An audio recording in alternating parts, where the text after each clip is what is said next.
ठाकुर जी महाराज की जय। सत्यनारायण व्रत कथायम चतुर्थोध्याय। श्री सुजी बोले, वैश्य ने मंगलाचरण करके यात्रा आरंभ की और अपने नगर को चला।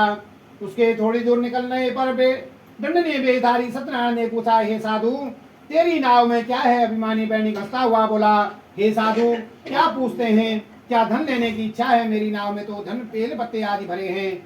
वैश्य का कठोर वचन सुनकर भगवान ने कहा, तुम्हारा वचन सत्य हो। दंडनी ऐसा कहकर वहां से दूर चले गए। कुछ दूर जाकर समुद्र के किनारे बैठ गए।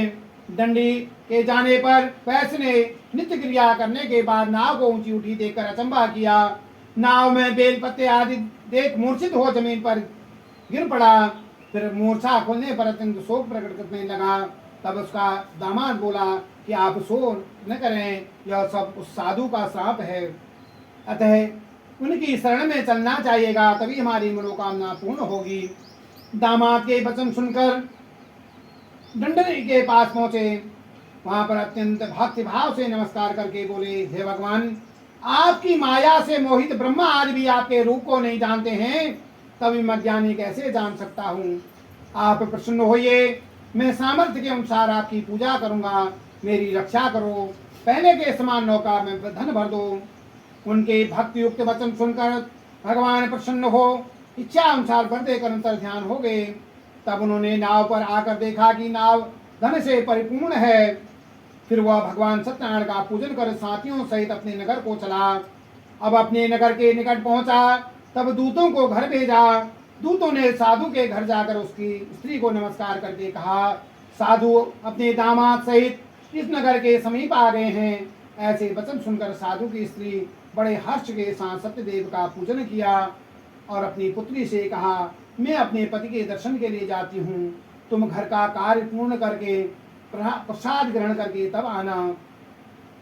माता के वचन सुनते ही कलावती प्रसाद को त्याग कर अपने पति के पास चली गई।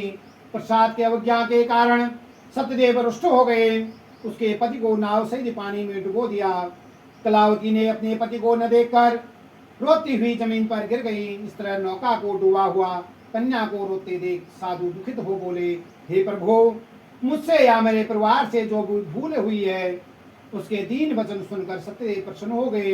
आकाशवाणी हुई, हे साधु, तेरी कन्या मेरा प्रसाद त्याग कर आई है, इसलिए इसका पति अदृश्य हुआ है। यदि वो घर जाकर प्रसाद खावे तो पति अवश्य मिलेगा। ऐसी आकाशवाणी सुनकर कलावती ने घर पहुंचकर प्रसाद खाया, फिर आकर पति के दर्शन किए। पश्चात साधु ने बंधु बांधवों से सत्यदेव का विधि पूर्वक पूजन किया। उस दिन से वह हर पूर्णिमा को व्रत करने लगा। फिर इस लोक में सुख होकर अंत में स्वर्ग लोक को चला गया। बोलिए श्री सत्यनारायण भगवान की जय। बोलिए श्री वेद व्यास महाराज की जय। श्रीमन नारायण नारायण नारायण श्रीमन